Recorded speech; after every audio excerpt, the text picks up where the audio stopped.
Welcome to This Explainer. Today, we're unpacking a absolutely fascinating 800-year evolution of the rule of law. We're going to embark on a journey that literally starts in a muddy English field in 1215 and winds its way to the incredibly complex and sometimes controversial legal landscape we navigate today. It's an amazing story about power, privacy, and how we constantly try to balance our personal freedoms against this deep desire for absolute security. So let's just jump right in. Here is our roadmap for The Explainer. 1. The Magna Carta myth. 2. Building the rule of law. 3. Codifying human rights. 4. The common law comeback. And finally, 5. Law's expanding empire. All right, kicking things off with Section 1, the Magna Carta myth, and the rather unglamorous origins of our legal security. Now, you might be picturing the Magna Carta as this glorious, enlightened text, but the late, great, former senior law lord, Lord Bingham, pointed out something really interesting. King John's yellowing parchment completely lacked the grand, soaring democratic declarations you'd find in something like the American Declaration of Independence. Actually, scratch that romanticized view. It was originally just a highly practical, entirely self-serving tool for rebellious barons who were just trying to protect their own feudal wealth from a really demanding monarch. We tend to treat the Magna Carta as this eternal, unshakable bedrock of law, right? Well, the early timeline reveals a deep irony. Believe it or not, within mere months of it being sealed at Runnymede, Pope Innocent III completely annulled it, declaring it was signed under duress. It really only survived because King John died shortly after, and the regent for his 9-year-old son, Henry III, desperately needed to appease those same rebellious barons. They literally reissued a watered-down version simply to save a child's throne. Moving right along to Section 2, Building the Rule of Law. From royal restraint to modern principles. The crucial point of all this was captured perfectly by the 17th century scholar Dr. Thomas Fuller. Be you never so high, the law is above you. Through a couple of specific chapters in the Magna Carta, chapters 39 and 40 to be exact, King John made an absolutely unprecedented promise. He promised not to arbitrarily imprison people and not to sell, deny, or delay justice. The profound legacy here isn't about giving you and me specific voting rights. It's the radical, game-changing idea that no power is absolute. Even the highest monarch or the highest politician is totally bound by the laws of the land. And over the centuries, that core idea evolved into what we now call the rule of law. Lord Bingham brilliantly distilled this massive, abstract concept into 8 core principles. Basically, to have a functioning society, our modern system must have accessible laws that apply equally to everyone, rich or poor. It has to guarantee fair trials, ensure officials act in good faith, and protect fundamental human rights. It's all about replacing the arbitrary, unpredictable whims of a ruler with predictable, affordable justice for us all. Let's dive into Section 3, Codifying Human Rights. This is all about bringing rights home.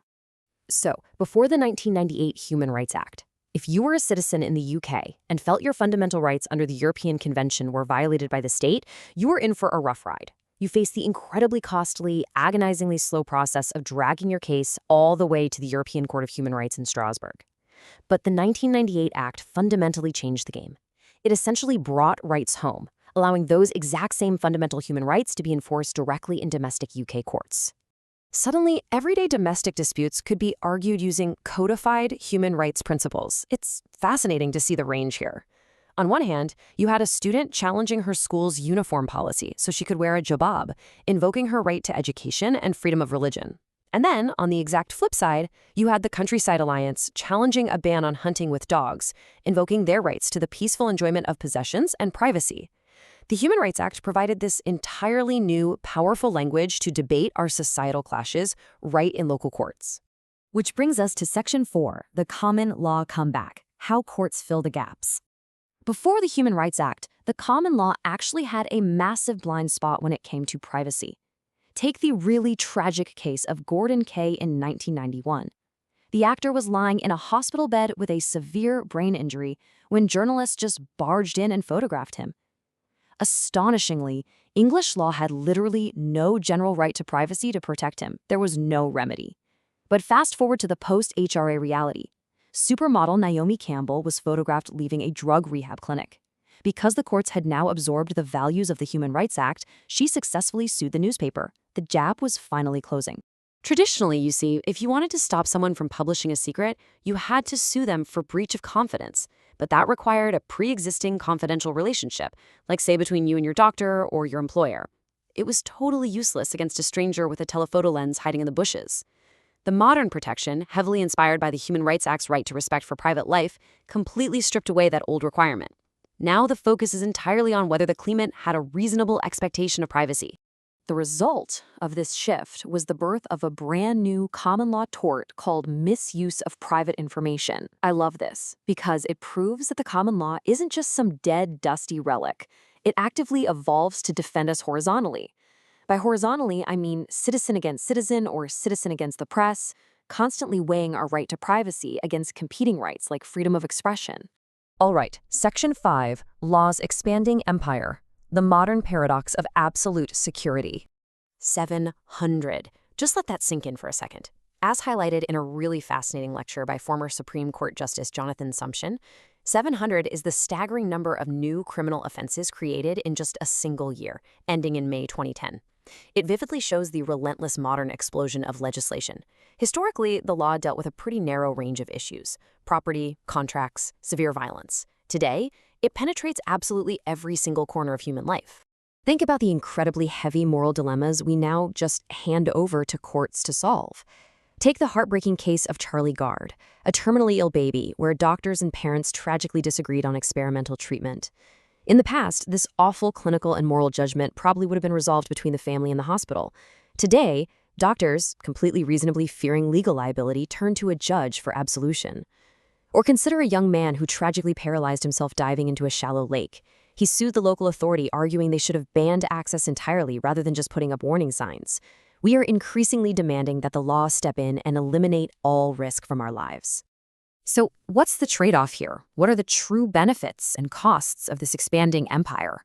Yes, for sure. Creating a law or regulation for every potential danger gives us enhanced physical security and a uniform moral standard across the board. But the cost? The cost is a profound loss of personal autonomy.